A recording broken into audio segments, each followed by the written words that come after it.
Our bodies make ketones through this process called ketogenesis, the genesis or creation of ketones.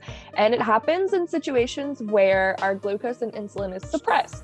This is primarily going to happen with prolonged fasting in between meals. Perhaps our hunter-gatherer ancestors were experiencing food scarcity, but also with severe calorie restriction. You see this happening, and you can also get this with carbohydrate restriction.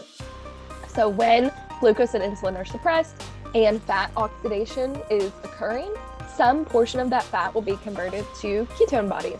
And there are three main molecules we're talking about when we say the ketone bodies or ketones, and that is beta-hydroxybutyrate, that's the primary one, but also acetoacetate and acetone.